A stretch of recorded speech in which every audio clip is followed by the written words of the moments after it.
Sir, OTP? 3245. എങ്ങനെ ഉണ്ടായിരുന്നു? സ്റ്റാൻഡിക്ക് മടുത്ത്. എടി നിന്റെ അപ്പന് വേണ്ടിയല്ലേ? ഈ ആഴ്ച അച്ഛനെ ഹോസ്പിറ്റലിൽ കാണിച്ചപ്പോ ഇൻഫെക്ഷൻ ബ്രെയിനിലെത്തിന്നാ പറഞ്ഞേ. അമ്മയ്ക്ക് അച്ഛനും ഞാൻ ഒരു മോളല്ലേ ഉള്ളൂ.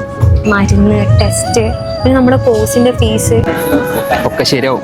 നിന്റെ അനിയത്തിയുടെ കല്യാണം, അതിനും കൂടി കൂടിയിട്ടാണ് ഞാൻ ഈ ഓവർനൈറ്റ് കിടന്നു ഓടുന്നത്. ഒരു കണക്കിനൊക്കെ എല്ലാവർക്കും അവരുടേതായ പ്രശ്നങ്ങളുണ്ടല്ലേ.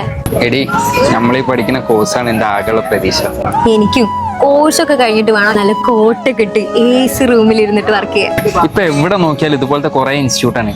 അതല്ല, ഈ എന്താ റിലയന്റ് തന്നെ ചൂസ് ചെയ്യാൻ കാരണം? കഴിഞ്ഞ 15 വർഷമായിട്ട് കൊച്ചിയിൽ ലോജിസ്റ്റിക്കിൽ കോഴ്സും ജോലിയൊക്കെ നേടിക്കൊടുത്തിട്ടുള്ള സ്ഥാപനമാണ് റിലയൻസ് ഗ്രൂപ്പ് ഓഫ് ഇൻസ്റ്റിറ്റ്യൂഷൻ. അതിന്റെ ന്യൂ ബ്രാഞ്ച് നമ്മൾ കോഴിക്കോട് YMCA സ്റ്റാർട്ട് ചെയ്തിട്ടുണ്ടെന്ന് പറഞ്ഞപ്പോൾ പിന്നെ ഒന്നും നോക്കിയില്ല. പിന്നെ ഇത്രയും വലിയ പ്രശ്നങ്ങൾക്കിടയിൽ ഏതെങ്കിലും ഉഡായിപ്പ് സ്ഥലത്ത് നമ്മൾ ജോയിൻ ചെയ്യില്ലല്ലോ. ഇതൊക്കെ കേട്ടിട്ടാ ഞാനും ജോയിൻ ചെയ്ത്. എനിക്ക് അബ്രോഡ് പോകണം, ലൈഫ് സെറ്റ് ആക്കണം. ആടാ, ഇന്ത്യയിലെ അബ്രോഡിൽ റിലയന്റ് പഠിച്ചിറങ്ങിയവർക്ക് കിട്ടില്ല സാലറിയോട് കൂടിയുള്ള ജോബ് കിട്ടുന്ന പറഞ്ഞത്. പിന്നെ നമ്മളെ ഫൈസൽ ഇപ്പൊ ദുബായിലല്ലേ, അവർ റിലയന്റ് ആയിരുന്നു പഠിച്ചത്. അവന്റെ ലൈഫൊക്കെ ഇപ്പൊ സെറ്റ് ആയി. ശരിയാവടാ, നമ്മളെ പോലെ ലൈഫ് സെറ്റ് ആക്കാൻ ആഗ്രഹിക്കുന്ന ഒരുപാട് പിള്ളേരുടെ ലൈഫ് മാറ്റിമറിച്ച സ്ഥാപനമല്ലേ റിലയന്റ്. അപ്പൊ റിലയന്റ് തന്നെ ആയിരിക്കും നമ്മളെ ലൈഫും സെറ്റ് ആക്കാൻ പോണത്. ലേറ്റ് ആയി, രാവിലെ ക്ലാസ്സിലല്ലേ, പോയാലോ? ഇനി ഓവർനൈറ്റ് ഓടിന്ന് പറഞ്ഞ ക്ലാസ് കിടന്ന് ഉറങ്ങാൻ നിൽക്കണ്ട കേട്ടോ. എന്നാ പോവാ.